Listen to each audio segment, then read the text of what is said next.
3 is the future.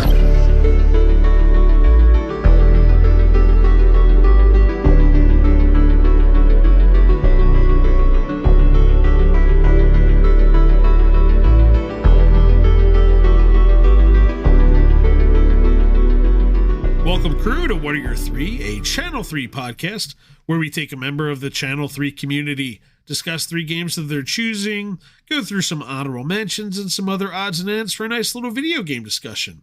I'm Dan Tucker. With me, as always, Ray. What's going on, everybody? Today's guest is another member of the Kart gang from the far north. It is Calli. Calli, how you doing tonight? Oh, not too bad. Not too bad. Yourself? We're doing good. We're happy to have you here. We're happy to talk about some video games, and we're going to jump right into it. Game number 1, right off the bat, Mario Kart. Now, the note said Mario Kart 64-8. So, well, meant like 2.8 deluxe. You know what I mean? All like, the way through. Yeah. So let's get into it. Give us the summary of your personal Mario Kart history. All right. So I didn't have the original SNES one. We never had an SNES. 1 point for SNES. No, I was going to say, There we go. It broke up here. I don't know what happened. You know what? Listen, I got a bad signal there. We're just going to cancel this episode. Thanks. I had to jump in with that one. I love driving people crazy with it. All right, I see how. All right, so it's going to be you picked sides. You picked sides early. Okay. Not that you picked the sides of the guy who's recording, not recording, and not editing the episode. So bold strategy, Cotton. We'll see how it works out. So my brother and I, we only had we had an NES growing up and a Sega Genesis, but the video game store or the video rental place just down the street from us would let you rent consoles. So our go-to was a 64. Would rent a 64 on the weekend, get GoldenEye, get Kart 64. So that's kind of where it started. And then kind of fizzled off a bit. Went to college, went to university.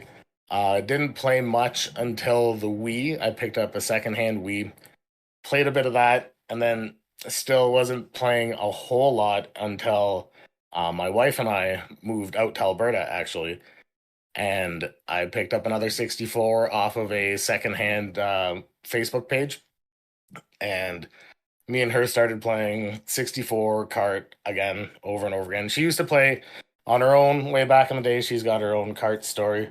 She wanted me to specifically say that I didn't get her into Kart. She was well into Kart before my time. We've seen the footage. We're aware. Right? Like she's vicious. So we started playing that, and then I started finding a lot of other retro systems on Facebook.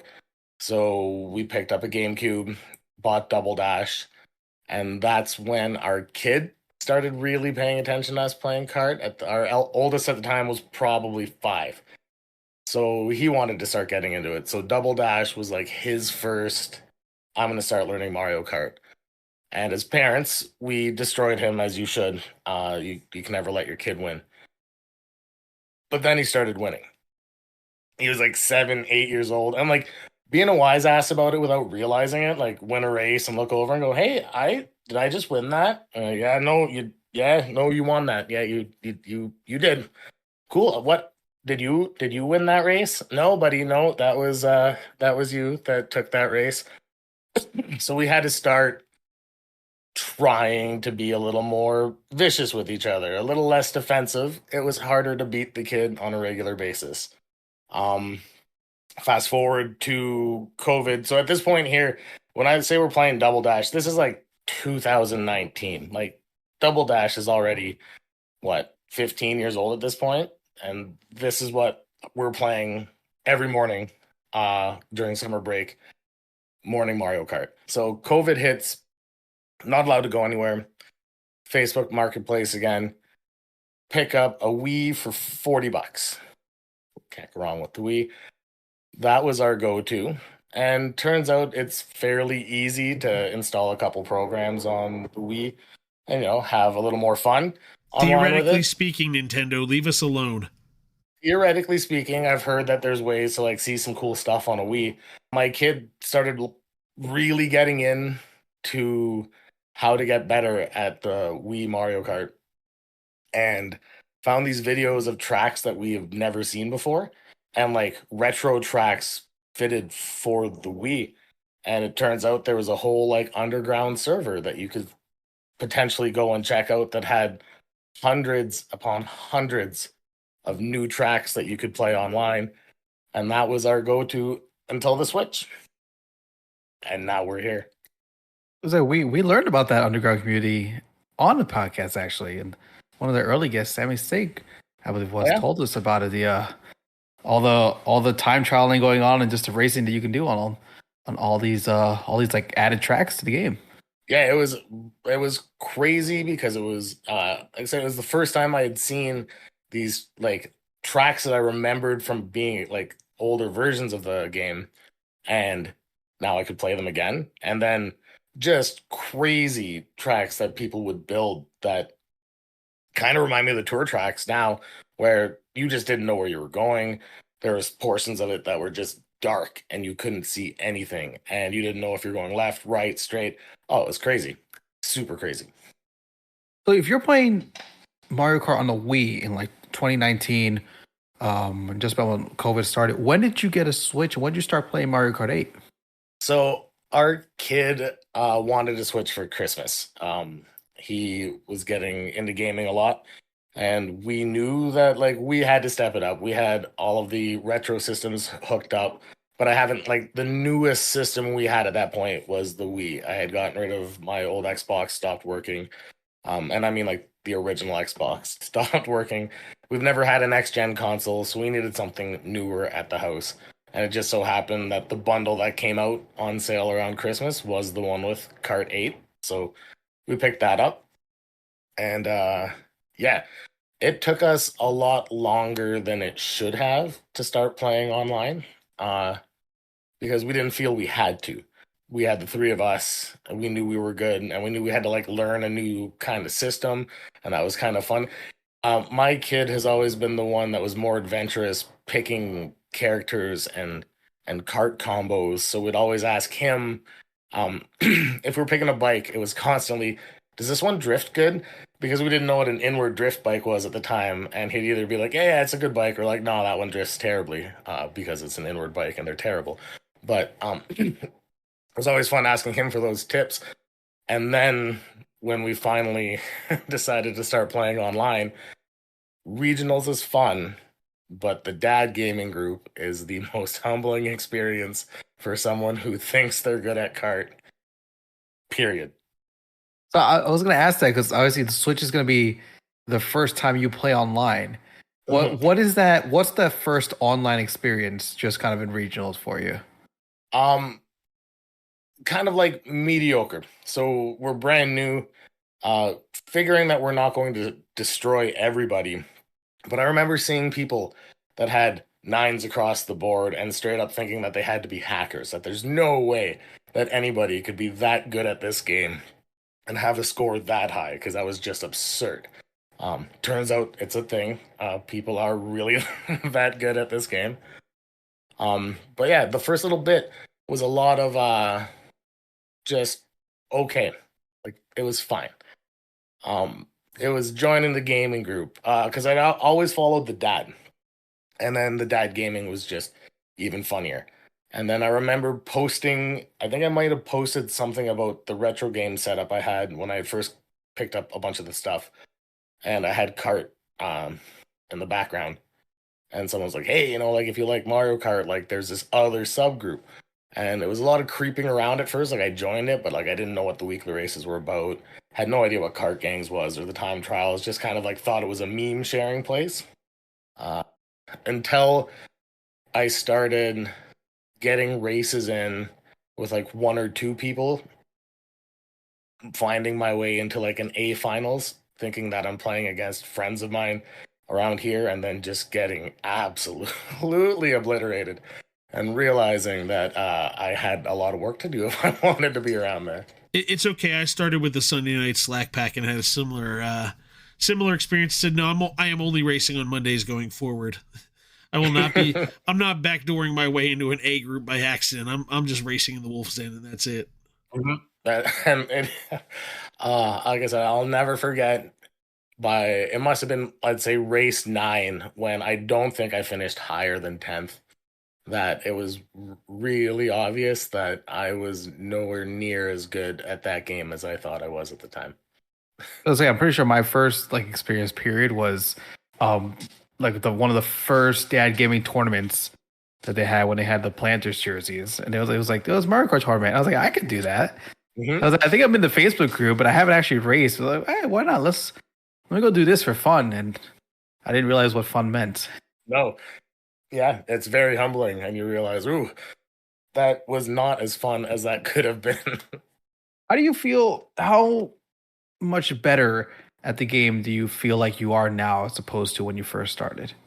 Oh, I remember just straight up knowing you could drift up and get a boost. I had no idea that there was 3 different levels of the boost when we first started playing. A lot of the shortcuts, had no idea. And then I really, really love doing the time trials and watching the basic videos.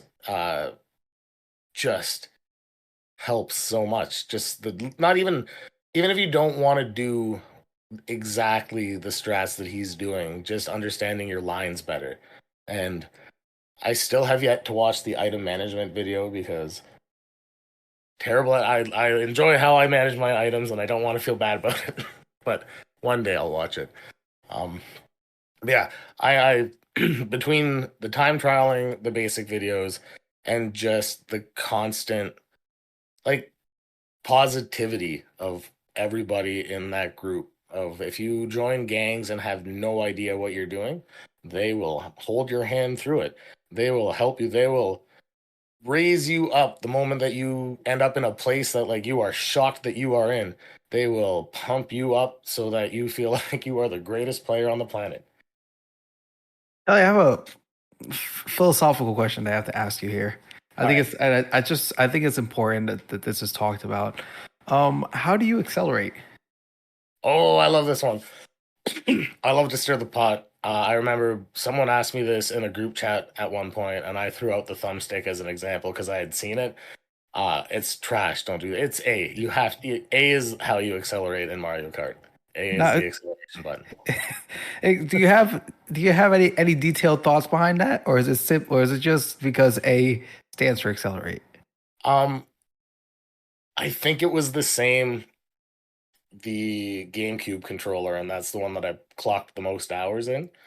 And if it's not the same and I'm wrong, I don't know. I've tried why I don't like my thumb over top of the brake, and I find it hard to look backwards. And the thumbstick is just pure and absolute chaos because unless I grabbed the controller today to check, and if you wanted to use your rear view, like you have to use one of your fingers. So you'd be accelerating and then hitting like a weird claw. No thanks. No. A. I was gonna say you have to. That's an automatic claw grip to do it like that, and it's not a comfortable one either. Let's say, so I'm pushing here. Like by default, I'm gonna have to use my index finger to like, Right. but you're gonna have to put your index finger like in the middle of Right. camera and brake at the same time. I know Dan loves my my controller holding explanations. Calli's was better than yours, so at some point I have to go back and pull Ray's team deck, but Calli's really all over the place with that. That's going to be awesome. Calli's throwing gang signs up right now, trying to explain how to push buttons on a controller. Well, that's how you have to do it. It's ridiculous. So no, it is. There's no. I don't think there's a good way to do it. All right. So tell us, what character are you racing with these days? Tanuki Mario has been the go-to for the past little bit. I started off with Roy. I know how I race, and my build was based on how quickly I could get back to a decent speed after eating crap, knowing full well I was either going to end up in dirt or hit something or get hit by something. So it used to be like a balanced Roy build. And then everyone in my household would make fun of me if I had to like step out and hand a controller off because I drove the sneaker, and they thought it was trash. And every time I go back to it, I now completely see what they're talking about because it is not a great cart at all, and I don't know why I used to use it on a regular basis, but that was my go-to. But lately it's been Tanuki Mario, Landship, Leaf Tires. Did you make that change when they brought out the DLC courses and they kind of rebalanced it? Did that make a difference to you? No. I used to use Roy because I heard it was exactly, well, one, because he looked cool, and then after I heard it was the same as Waluigi for the time trials, it was my middle finger to the meta because I hated Waluigi Biddy with a passion. It pained me to have to go to a Biddy buggy to be decent at time trials. It hurt. So Roy was my middle finger to no, I'm not doing the Waluigi. Tell us what's your favorite course and what's your least favorite course? Ooh, okay.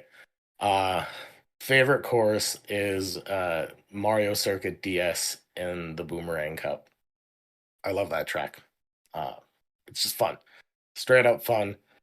Fast, sharp turns. Fun. The worst track in the game, I have tossed between two of them that are just absolute hot garbage.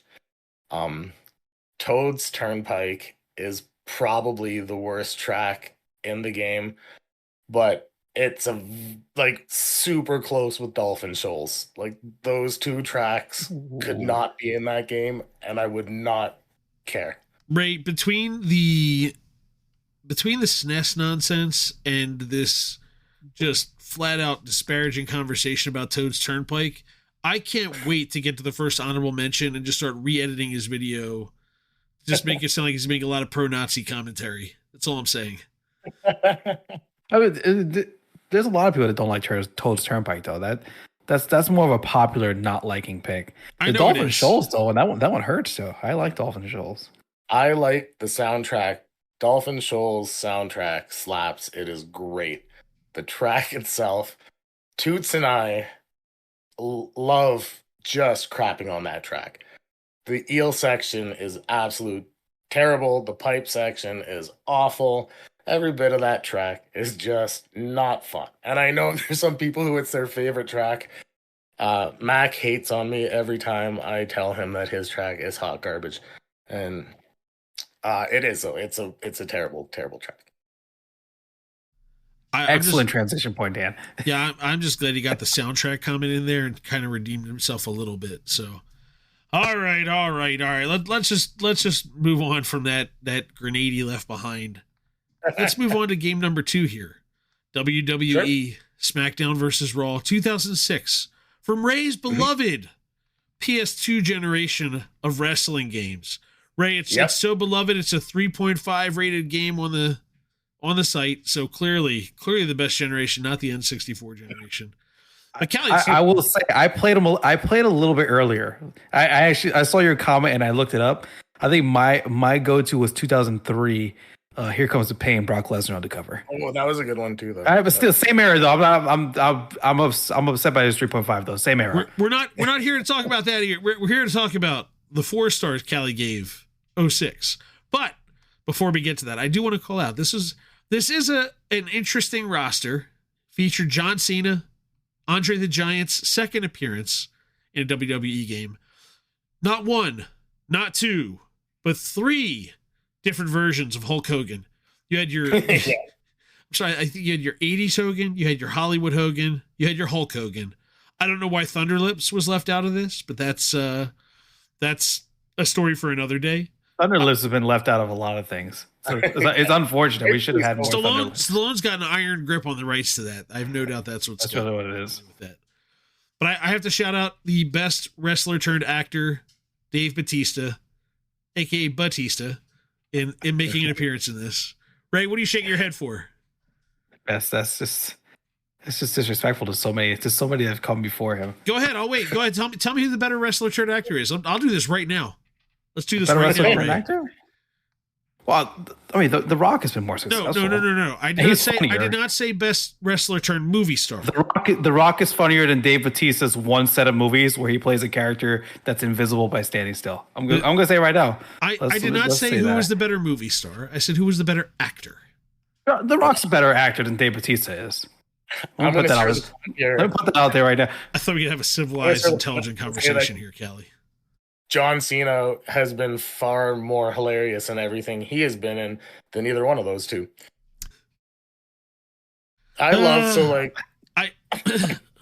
I recently, like within the last 3 or 4 years, recently really realized the hate that I used to have for John Cena was completely unfounded, and that he was far better than anybody gave him credit for back in the day. And I think he's proving it in Hollywood now.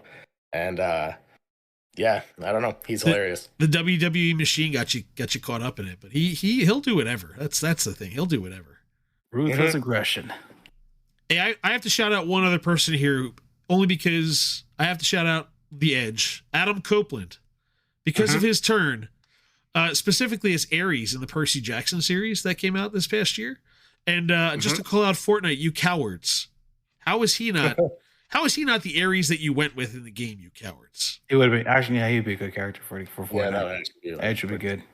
Yeah. But anyway, I'm sorry I derailed the beginning of that. I had to get some stuff off my chest, because this is a funky era, like the post rock. It's a post rock era of WWE, right?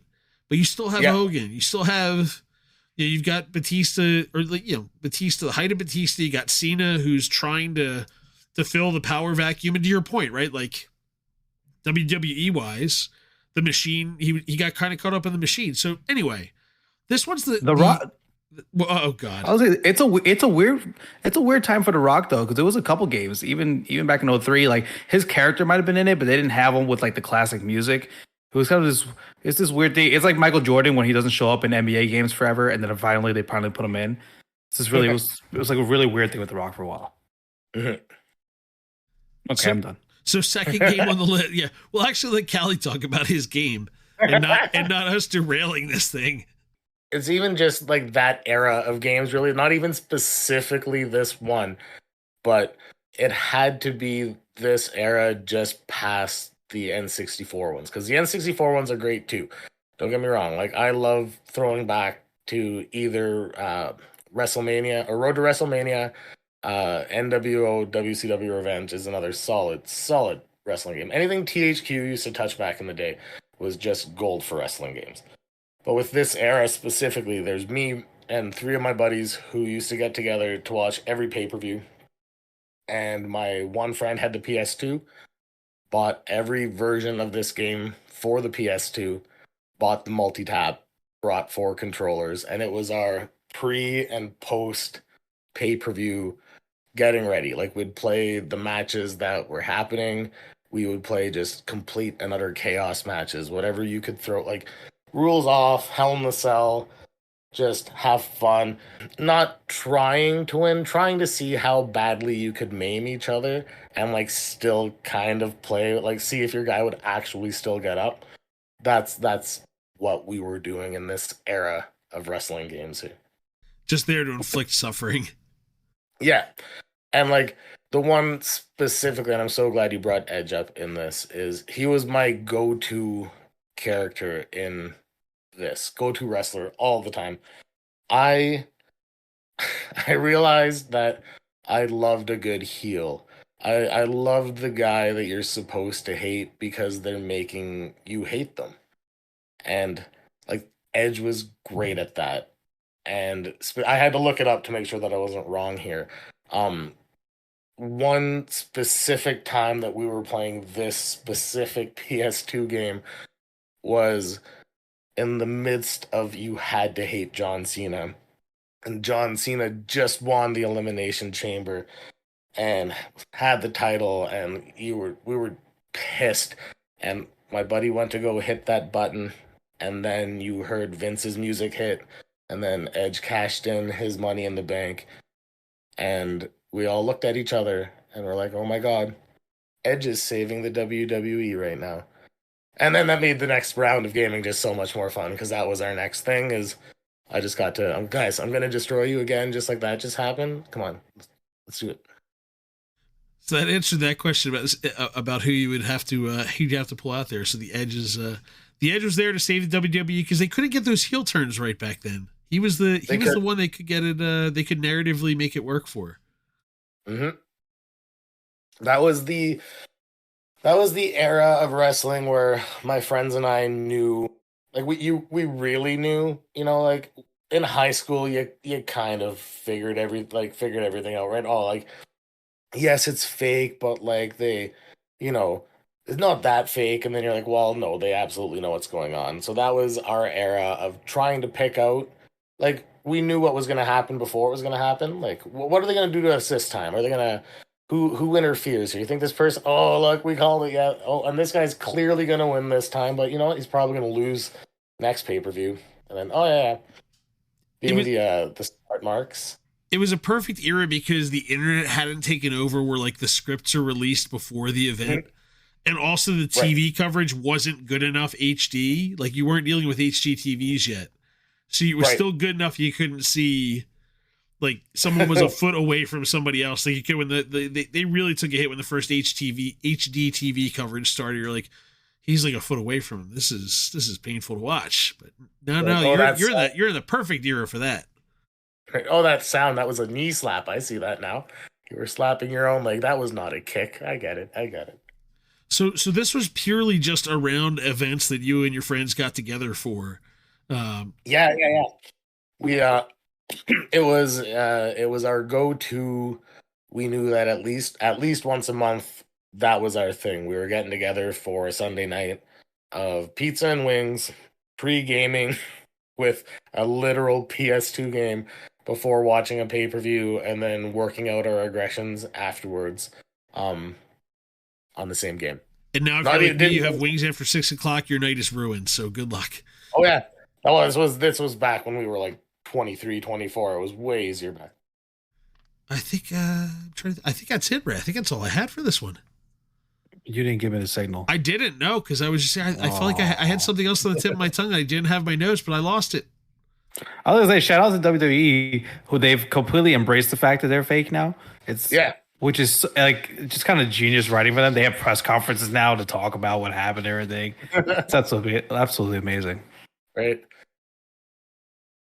All right, game number 3, Halo Combat Evolved. Another guest who goes with the original and not 2, not 3, not Reach for some certain groups of people, but Combat Evolved. Tell us about it. So, Combat Evolved was the one that made me get better at first-person shooters. I had only kind of explicitly played either GoldenEye on the 64 when we used to rent the console, or there was a game, I haven't been able to find much about it, but a buddy of mine, we used to play it online, called Rise of the Triads, and Duke Nukem 3D, like all the old school ones where it was just straight up walk, aim, and then like you could strafe, but there was really no like up and down aiming. And we had played a round of 64. This would have been back in college. I'll never forget. So way before my wife and I started dating, we went to college together, and we were at her place. I was playing 64 with a few of the guys we went to college with, who had a place just down the street, and I was destroying them. I was still remembered everything, remembered where people spawned. It was fun. And then they went, well, let's go back to our place and play Halo. Yeah, whatever, let's go play Halo. And that was my introduction to dual analog. And I spent an hour and a half staring at the sky, spinning in circles, just getting obliterated. Like, I had no idea where anything was coming from. I couldn't aim, didn't understand any of the concepts behind dual analog. So I knew I had to get better at it. So does this become like a regular gaming thing for you? Like, do you go out and buy the game, or are you just constantly playing with friends? How did you end up improving? So my brother had bought himself an Xbox shortly after this had happened. It was completely unrelated. So I think I threw at the like very bottom of my notes PS2 Xbox disappointment story, and this is my favorite, just complete and utter disappointment Christmas story. Not that I'm not grateful, but so when me and my brother were really young, and we got our NES, we got it for Christmas. It was labeled to both of us. There was a bunch of tiny packages to both of us. You open the NES box, lose your mind, open all the games, and then every year we get another one addressed to both of us, open up, new game. Then we get a Sega Genesis for Christmas, same thing. Both of us, games. You knew the size and shape of a game package after a while. So one Christmas, both my brother and I look at our parents and go, we want either a PS2 or an Xbox. I don't care which one. We want one. We get downstairs Christmas morning. There's a DVD shaped case to me and my brother, and there's a bigger box to me and my brother. Box looks weird. Doesn't look like it should be a gaming system. We open the DVD case, and it is Ice Age on DVD.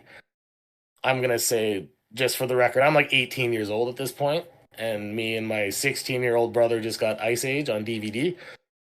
And the bigger box addressed to both of us was a scanner for our family computer so we could scan pictures and documents. All of the important documents that we had at 18 and 16-year-old us could scan those instead of playing video games. Yeah.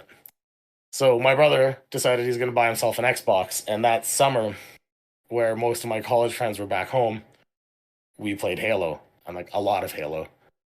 So when my friends came back and we got together to play Halo, it was a lot of, who's in like the top left corner right now? It's me, guys. Well, you learned how to play? Yeah, my brother bought one. Had a lot of time this summer. And yeah. Does it ever become a bigger thing, kind of with like LAN parties and stuff like that? Not until Halo 2. Halo 2, one of the guys that lived in that dorm, or townhouse, his parents had got him Xbox Live for Christmas, and Halo 2 Online is what really amped things up a lot. We played a lot of split screen with Halo 1, but yeah, Halo 2 was a whole lot of missed classes due to joining lobbies and playing online. So are you also like buying Halo 2, getting Xbox Live, playing with the tiny headphone set? Never played with a tiny headphone set. We had just the worst of internet at my parents' house, so we did not get the Xbox Live. It was only when I was playing at my buddy's place that we were playing online. But then fast forward a few years, a buddy of mine in university, when I moved to the other side of Canada, he had an Xbox, and a lot of nights we decided that with Halo 2, we were going to try to beat it on Legendary. It usually happened after a few drinks. We're like, you know what? That's our goal tonight is Halo 2, Legendary. Let's go. Problem is, we'd start at like midnight because we thought that was a great idea. And then 6:30, 7 rolls around, and like you're just finishing up. Not great choices. Not great choices. I feel like anytime we talk about Halo, the story mode doesn't come up. Did Halo Combat Evolved? Did that story get beaten by you as well? Oh yeah. That was probably the first person shooter that I played from beginning to end, by myself. And does your series continue after Halo 2, or is that the last Halo you end up playing? That's the last Halo that I end up like putting a lot of time into. Same buddy that had the Xbox, he had the 360, and we played a bit of Halo 3, but not a whole lot. And you had said earlier that your Xbox died. That was an original Xbox? So did you never have the Xbox 360? No. Well, essentially, Xbox, PS2 were the newest consoles I had until the Switch. Everything in between, no. Well, let's stick with first-person shooters then as we move into your honorable mentions, where we will start off with Wolfenstein 3D. I'm going to express my displeasure right now at the fact that this is 3.8 rated on the site. I think that's disrespectful. I'm also going to point out that when I was looking at reviews, there's a 622-day-old review on the site, which is kind of weird, realizing that much time could have passed since reviews were done, but that's kind of awesome. And just for context for folks who are not aware, I don't know how this was, and I'll kind of open up for you, Callie, with this. I felt like, in the 90s, much like you had the console wars, you had your Genesis people, you had your SNES people, or your, you had one or the other. Yeah. But it was the same way for your first-person shooter. I felt like Doom was the popular one, and then there were the hipster kids. I say is one of them that no, you were a Wolfenstein 3D kid, and I guess you were that. Was that how it was up your way? No. Or you were 5 and you played Mario because that's what your parents let you play. We're not talking about the toddlers, Ray. We're moving on. Yeah.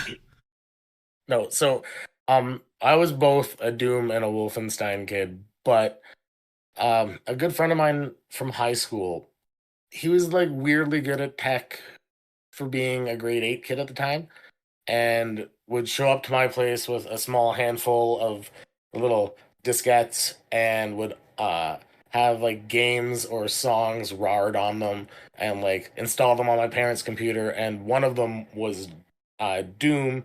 And then I had bought a a CD-ROM add-on to turn it into Simpsons Doom on my parents' computer. So like all the bad guys were like Simpsons characters. You were Homer going around. It was all like little Simpsons sounds going on.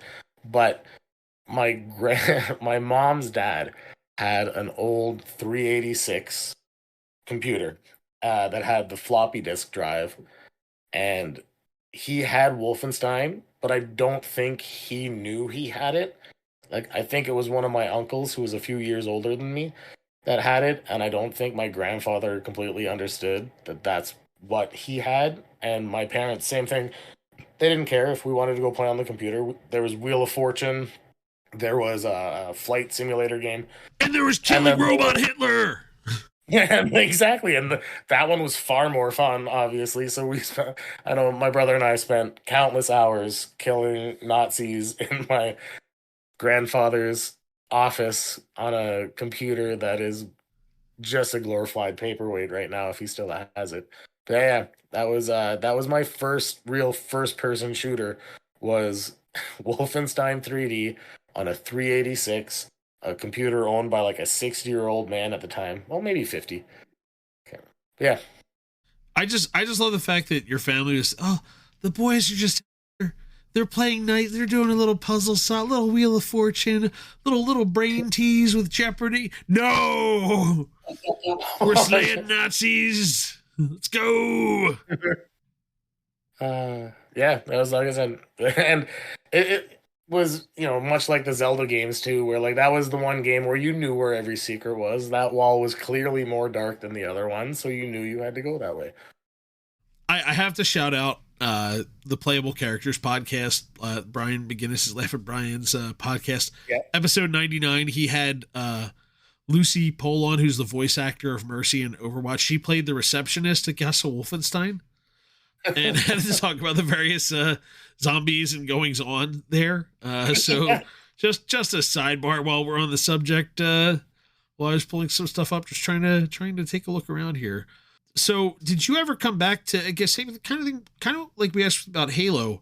Wolfenstein went through, they had their kind of Doom era, and then all of a sudden, I think the 2010s is really when Bethesda dusted off Wolfenstein really effectively. Did you come back at all since then? I know you kind of had those generation skips in there. Yeah, no, that was where it lived and died with me, was on that computer in my grandfather's office. Well, never let it die in your heart, because that's an excellent game to keep in there. I think I revisited it on an emulator maybe a year ago because I was super bored one night and was thinking. I think I was like legit when I started listening to all of the podcasts. I'm like, man, what games would I pick? And then Wolfenstein came into my brain, and then I tried to play it on an emulator on some weird site. It's better than that emulator would let you believe. Don't do that to yourself. Yeah, no, that was the first thing I realized was it was very unplayable on a tiny MacBook. It was not fun. Next up, Tony Hawk Pro Skater 2. Now this one, it's just better than the first one? Is that what we're talking about too? This one, it's just the soundtrack alone. This is another one where you could put almost any Tony Hawk game in this and it would be fun. But Pro Skater 2, that like when that came out, I'm talking grade 11, grade 12 for me maybe.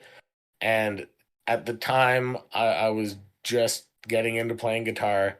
And a buddy of mine had a slightly older cousin that was getting him into bands like Sublime.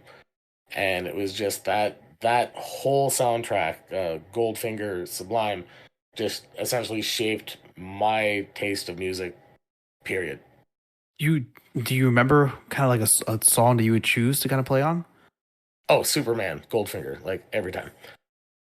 And I think it was. I'm pretty sure the Sublime song was Seed. Another solid tune. And then, so a few years after that came out, I was working at this teen center down the street from me, a place anyone, kids 13 to 17 could come hang out, pool tables, foosball table. They had a little canteen set up. They can come get help with homework if they wanted. They had a PS2. And during the downtime, playing pool by yourself is boring. You can't really play foosball by yourself. You get better at grinding out tricks on Tony Hawk Pro Skater 2. And then kids come. This was my first time beating down kids in video games.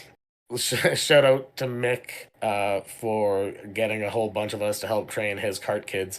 And that was also just glorifying, helping beat them down sometimes. But this was the first time, like, teaching kids, like, yeah, you can play a game at home and think you're pretty good. But, like, are you good? Or, like, I'm at home alone good? And, that was my favorite. So does that mean it was a lot of single session play as opposed to the career mode? Yeah, it was a lot of me. Well, I would be playing the career mode there before the kids would show up and after they would leave. And while they were there, it was a lot of like 2-person battles and me just, winner stays, loser pays. I wasn't taking money from kids. I wasn't taking passing the controller. What is the multiplayer mode they use to show someone you're better? Is it because I remember playing graffiti a lot on Tony Hawk Pro Skater, the original one. Like that, I just enjoyed having the map change colors. So it was graffiti, it was trick attack, it was tag, it was horse. I forgot about that. About the I didn't play a lot of the graffiti one. Yeah, we didn't play a lot. I do remember doing some of the graffiti one. Us, it was a lot of the trick one. But I completely forgot about the graffiti one until you said it, and now it is bringing back a whole bunch. Oh, that was a lot of fun. It's just these bold blues and reds, if I'm remembering the 2 colors correctly. And then you try to color it up, and there's these little pieces of the map, and you couldn't figure out why won't this part of the ramp color? Like what trick am I not doing right now? Yeah, I remember that now. Do you have a go-to character? Because they had some stats to them. It all depends. So I think I would go. Who was the guy that specifically used to be good at the manuals back in the day? I can't remember his name, but he was the guy known for like grinding and essentially not even like skating, just balancing on his skateboard.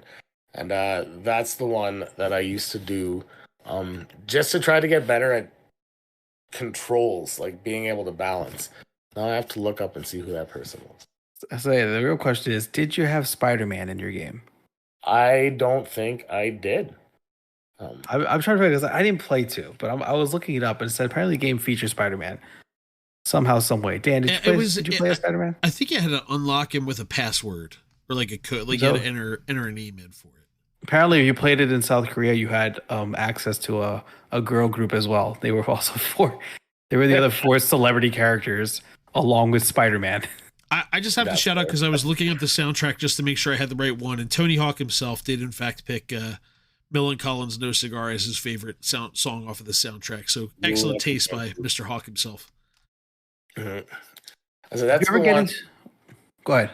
Oh, I was just saying. So that's the one. Like very few. It's hard to find an album in general where you can listen to it front to back, and like this gaming soundtrack, it didn't matter what was on. Like it was still fun to play to. There wasn't something that you just kind of rolled your eyes and was like, can't wait till this track is done. No, like every single song was a banger. I wasn't even a Rage Against the Machine guy, but Guerrilla Radio would just work in that game. Right. You ever get into the creative mode?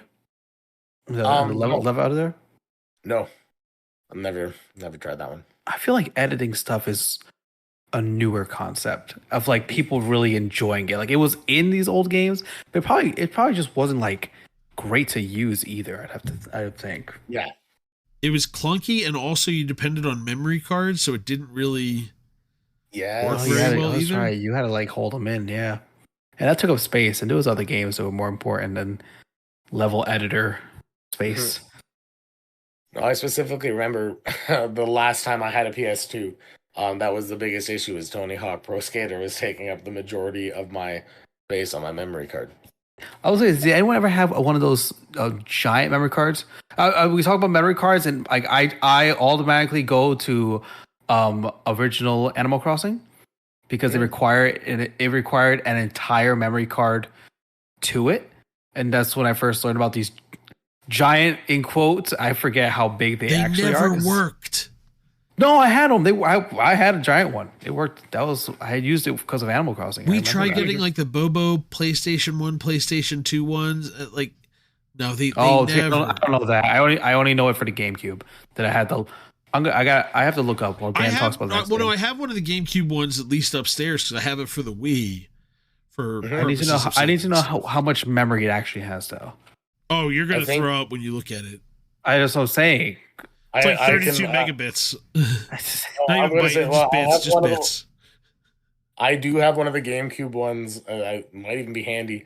I think it's 8 megabytes. Even like I don't think it's even up to. That's the original ones. Yeah, it was enough to send people to the moon back then, but now you can't even save an Animal Crossing island on it in GameCube. That was I'm looking at these here. I looked up giant GameCube memory card. I'm looking at one gig. Whoa! 1024 megabytes. But that's got to be that's a now memory card somebody slapped together. That's not a memory card you had 20 years ago. Available to you. Oh, let me see here. Hold on. Now we're off the rail. Hey, GameCube memory card. We go. Oh, how much space is this one? It says 16. You're right. 16 megabytes. Here we go. I found the rail stuff. Yeah, and so the big one was 32 megabytes. It was humongous. Huge. You know how many games you could $75. You know how many games you could save with 32 megabytes? One. You can save one. Oh my god! All right, I can't download an update. We're speaking of the GameCube PS2 era. We're moving on to X-Men Legends 2: Rise of Apocalypse. 3.5 rate on the site. You're just living in the threes today. Tony Hawk's got a 4.6. You have that going for you. I don't know. You got some. That's what I'm saying. Like you got some interesting games on the list here. What made you pick X-Men Legends 2? I have not played 2. I did play the first one recently because that was first. I don't remember why my son was looking for the first. We trying to find a copy of this game is impossible. By the way. Oh, I bet we would have found it, but it's not for less than $150. But anyway, why this one? It was the first one that I had owned for the Xbox. My brother had gotten the first one, X-Men Legends, the first one. I have never been an RPG guy ever. Turn-based RPGs have never been my thing. Never played them. JPEG told me that I should tell you guys I have never played a Pokemon game in my life. It's just I've never been that guy. You and I are in the wrong age demographic for Pokemon to matter. Yeah. You know what? It's okay. It's I'm going to say you didn't miss out on a whole lot. I'm going to say that right now.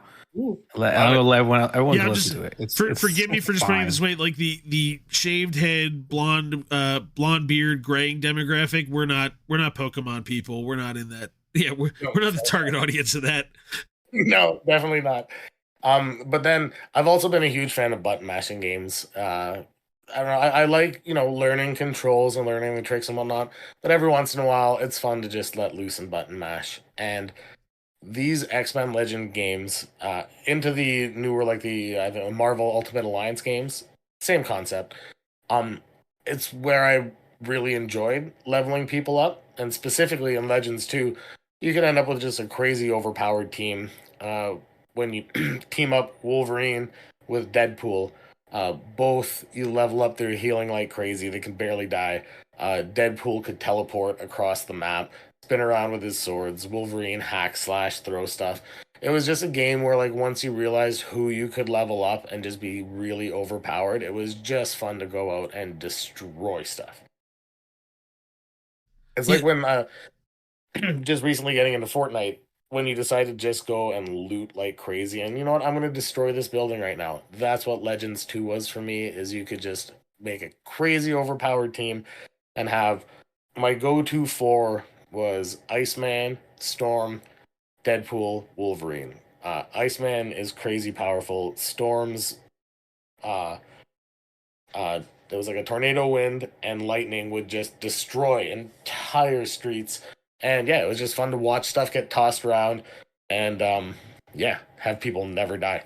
Yeah, it was like you said, it was a button mash. It was like a 3/4 overhead view, and there was a story to these games. I Yeah. asked me what it was in the first one. I can't remember, but second one, from what I saw, yeah, no, it's the same thing. You're just like, you are leveling everything, and you are smashing every trash can you can see. You are smashing every piece of debris, looking for whatever objects you could try to get in there. I've always been a Marvel nerd my entire life, and like to the point where even a lot of the movies that come out that people crap on, I haven't hated a lot of the stuff Marvel's put out. There's a few complete stinkers, but like You're gonna set me off on another tirade about the Marvels being good and me not taking the I'm not tolerating any slander against it. So don't get me started. No. Okay, as far as like the MCU goes, I love pretty much every Netflix show that was put out. I loved Iron Fist. I don't think it deserved the hate that it got. The only You can live on that island by yourself. That's it. That one's all you. I'm okay with that. And even like I've told people, the original like Fantastic Four movies that people crap on over with Jessica Alba, they weren't terrible. The newer-ish one, that one's unwatchable. Oh, it's so bad. It went nowhere and it ended, and I'll never get that time back in my life, and I was really angry about that. But like other than that, I love a bunch of the stuff they put out. So with Legends 2, that's what like I had loved that story, the Apocalypse story in the comics when I was growing up, and then to be able to play through it and like just like I said, level up who you wanted to level up, hack and smash, and just hear that story and like play through that story. Oh, it was awesome. All right, that now we look towards the future. The game that we are looking forward to, and for you, it is Mario Kart 10 or the Switch 2 or whatever you want to call it, and whenever it'll want to happen. Yeah, whenever Nintendo decides to release whatever they're going to release next, and whatever incarnation of Kart comes next, completely ready for it. And that is what I like. I haven't tried that home version one where you can set up the track and have. Haven't tried that one yet, but whatever new version of Kart they're working on, that is what I would say I'm most excited about. Yeah. Are you tired? Are you tired of Mario Kart 8? No. I got really, really pissy during that the bracket challenge on Channel 3 a few weeks ago when Kart lost, because like playability alone, it didn't make sense at all. I got really mad about that. My wife, I don't know what you're talking about. Moving on. I don't know what voting brackets they never existed. Sorry. That was a dream I had, and it was a sad dream. I was mad. Man, like my wife and I, we literally play Kart nightly. I can't wait to extract the gif of Ray smashing the desk behind him just now. That was really cool to see. Like specifically, I know that whatever they pump out for a new console and a new Kart incarnation, like there's still gonna be the Kart community that we're a part of, and like I would be, I have to throw out to, I wouldn't even be a part of like the Channel 3 group, I don't think, if it wasn't for a small group chat that Froggy threw together one night. So, like I said, my wife Jojo and I, we play essentially every night, and we would notice the same few people online all the time. And Froggy was the one we laugh about all the time. Canadian flag beside him, name's Froggy. And then out of the blue one night, Facebook, both of us are added to a group message, and it's Froggy, me, my wife, Mac, Mace, Dutchy, and he's just like, we know each other. You guys don't know us, but we all play together at the same time all of the time, and now we're all talking. So now we're friends, and this is how that works. and it's been essentially downhill from there. That's where they threw together the original Cups League between the four of them, and then the six of us would play, and then slowly people would like show up, and it would take them a race or two to realize why are these six people picking the same courses, and we were just playing through each cup together to see, who can win the cup, do the best within the four race thing. And now the Cups League is blowing up, and they're killing it, and it's a ton of fun. Let's make sure we name the original the pancakes. Yes, the pancake. I know. I was aware of the Pancake League. I was on the original site for a little bit. Yeah. So that one came pancakes. They did. So once again, this is all originally Froggy's doing that pancakes one. We had to name it that. The Kart crew knows backstory.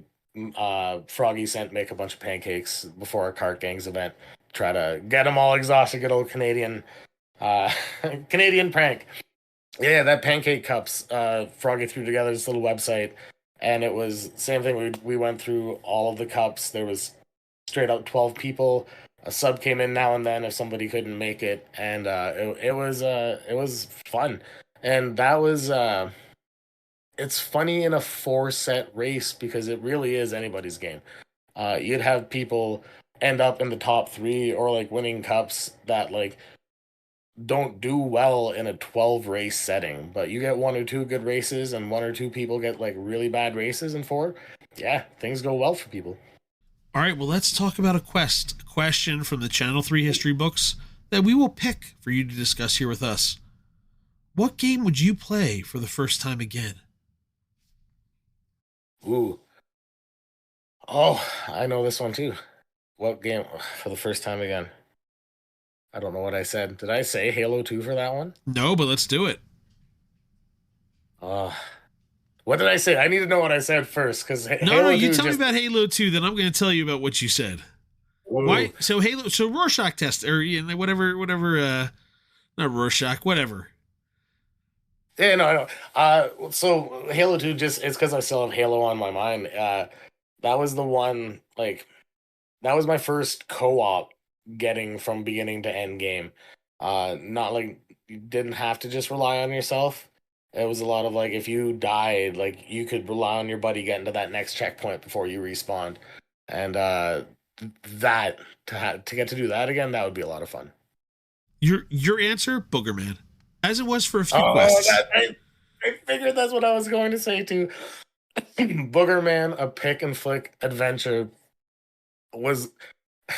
So that was another Christmas gift right there to me and my brother for our Genesis, and that was another one that I think very clearly a salesperson was just like, I think your kids age would probably like this game, and handed it to because I can tell you for sure my mom did not pick that game. My dad may have picked that game, and I can tell you that the moment we started playing it, my dad definitely loved that game. But yeah, just the complete immature being. When we got that there's no way I was older than 12 or when we got the Genesis. So maybe 13 when we got Boogerman. So being a junior high kid where you get to play through a game to fart, to move, fart to fly, burp, gas clouds to move your end. Flick boogers to like swing. It was disgusting and hilarious, and just to giggle your ass through it again would be so much fun. And the last question we ask everybody: what's been your favorite feature on Channel 3? Ooh, like no word of a lie, the mini games start my day. I sit down with my coffee in complete and utter silence in the morning, and I open Channel 3 and collect my daily XP, and then I play through I play Trivia, Enhance, and then I wait until I can sit down on my laptop because I'm sick of fat fingering Target on mobile. Yeah, it's funny. I probably should do that more, and I end up I do Target and then Trivia, and then I'll decide like that's how I did every time, and then finally get my my Spartan 300.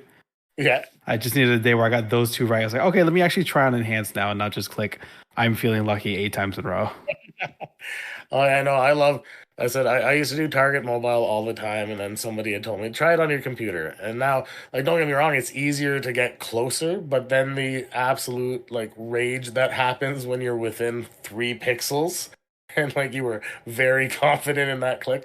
I just last week I got one where like I knew where it was, and for some reason I decided to try to zoom in, and I did that. My fat thumb slipped, and I went completely different map, 700 pixels away. I was not happy with that one.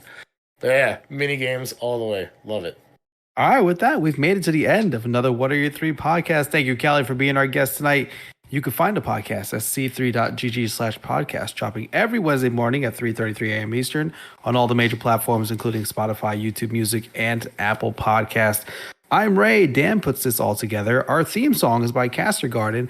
And for our executive producer, Joel Willis, have a good day, everybody.